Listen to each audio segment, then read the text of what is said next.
Oh yeah, I'm back. Thanks for coming back to the channel. Thanks for liking, subscribing, and watching my videos. I really appreciate y'all. However, I really have to ask you to please like the video, subscribe if you haven't subscribed already, watch the video, share it if you must. And this is Living Ishay Reviews. I'm Ishay, and today, instead of reviewing a video, I'm going to review a story that I heard. So I got this story from a community online post. It's a room for Uber drivers. So, all right, let me preface this. So I used to drive Uber. Yes, I drove for Uber and Lyft for a few years, from 2015 to like 2000, I want to say 19, beginning of 19, maybe the end of 18. Yeah, it's a good, supplement to your income. I had a full-time job, but I wanted to make some extra money, so I started doing Uber. It tore my car to hell, but it was still fun. Like, I never had a real bad problems. Like, it was fun for the most part. I really enjoyed it. And I mean, if you can remember, I mean, Uber is a gift from the heavens, because like I remember the days before Uber and Lyft, taking taxis, man. You had to wait for the taxi. You had to get one in your area. Uber came out. There's millions of drivers everywhere. It's all convenient. It's right on your phone. It's so easy. And that's my plug for Uber. But no, not real. But for real, yeah, this community post, I bet you didn't know that there's a Uber online post that drivers post and ask questions and talk about their days and talk about their passengers and talk about this and that, all Uber related stuff and all kinds of stuff. So anyway, this is a story unknown. I don't know who the author is, but I felt that it was a good story to review and read. I have some crazy stories, but nothing crazy as this. Even all that time I drove, like nothing like this has happened to me, thank God. All right, with that being said, let's go ahead and start the story. Let's see, let me pull it up. Okay, so I picked up a PAX from the Stagecoach on Irby Street in Buckhead around 2:30 a.m. Okay, y'all. So a PAX, P-A-X, is what Uber drivers call passengers, just a shortened form of passengers. And I'm thinking the Stagecoach, it sounds like a strip club. And it's 2:30 a.m. And yeah. So anyway, let me go back to the story. So I picked up a PAX from Stagecoach on Irby Street in Buckhead around 2:30 a.m. Buckhead is the Atlanta area, if I'm not mistaken. So it's 2:30 a.m. on Friday night. And this guy, a 40-something white dude, real wasted, he jumped in the front seat and off we went. He was heading north, or we was heading north on Roswell Road to Sandy Springs. So we get a couple of miles and he says, pull over here real quick into the Kroger shopping center on the left. So I'm like, okay. So people, this is one thing that is left up to Uber drivers, whether they want to do extra stops on one trip or whether they want to accommodate you by pulling over so you can do whatever. It's not really like they don't have to do it if they don't want to. I always left it up to, for me, it only mattered like what time of night it was, where I was, what time I wanted to get home, how busy the night is, if I'm having a good night or a bad night, if I'm hungry or whatever, I would pull over. But this Uber driver sounds really cool. Like to pull over in a parking lot at 2:30 a.m. on a Friday night in an Atlanta area. Yeah, he was real cool. He wasn't worried about nothing. Okay, so back to the story. So he continues. Dude gets out and leaves his wallet in the front seat and says, hang on. He closes the door, steps over to a street light maybe 20 feet away. And now I'm realizing it's 2:40ish in the morning. The huge parking lot is darn near empty, and we're in the center, lit up like being in a spotlight during prison break. That does give me an image of being like a prison break, like you're in prison and somebody's breaking out and all the spotlights come on and you're in the center. This guy is really good at storytelling.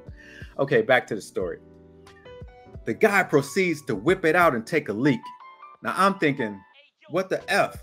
And I'm debating my choices in life at this point, and I was considering throwing his wallet at him like a frisbee and taking off. Then he looks right at me, and my oh no sensor makes the hair on my neck stand up.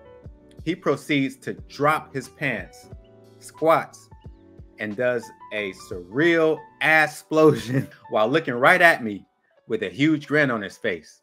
I'm talking full-on Technicolor yawn out the bottom end here.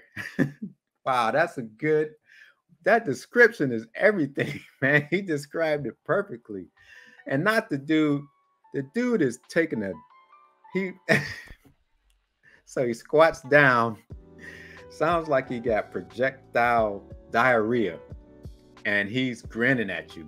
Man, you can't get more weirder than that. I'm telling you, that is just, like the only things that I've seen do that is dogs. Dogs would take a poop and be looking right at you. And so this is really crazy. All right, back to the story. It was the most freakish thing I may have seen to date. A face of horror, orgasmic delight, relief, and that grin had a serious, I'm a pedo by trade look to it. The sound he made will come to haunt me for sure. And it was an animalistic grunt that I didn't know a human could make. So for me, things kind of slowed to a crawl and were in slow motion. I'm unable to look away from the horror I'm witnessing. I'm literally about to spew chunks myself from the pool of debris this guy just blew out like Niagara Falls, but held it in all together. Then I rolled down the window and I slung his wallet at him and took off. He continues. So I stopped a couple of blocks away and wrote in my report to Uber as to why I ditched the gastronomically challenged liquid turd spewer and ended the fare early. I logged out and I was taking a break because I was still a bit shaken from the audio and visual sight I had just been a witness to. He continues. So at 3:05 a.m., just as I'm about to head home for the evening, my phone rings. Now I'm still offline. I'm off the Uber app. So it's no passenger trying to call me. And I'm thinking, oh no, this dude must have said I robbed him or some stuff like that. Nope. It was a well-spoken English lady from Uber calling to ask me to clarify a few things about an earlier passenger. And I'm like, okay.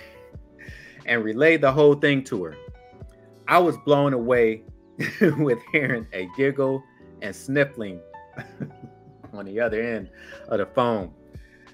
I asked if she was okay, and she just sniff, giggle, sniff, sniff, moment, please. So I guess she gets composed, and then she says, well, I was just calling to verify your side and to verbally thank you for your cooperation. Then I explained this was the first time ever to be contacted by any Uber human and was curious to know exactly why. So apparently the Pax requested another Uber and proceeded to wipe his butt all over the back seat as he got in the other Uber car. Dang, that's messed up. Hold on, y'all. So this dude just had diarrhea all over the parking lot, splatter everywhere. He calls another Uber, gets in that car with no pants on or with a snitty butt. This is, man, it is some crazy folks out there. All right, I'm gonna continue with the story. So apparently the Pax requested another Uber and proceeded to wipe his butt all over the back seat as he got in the car.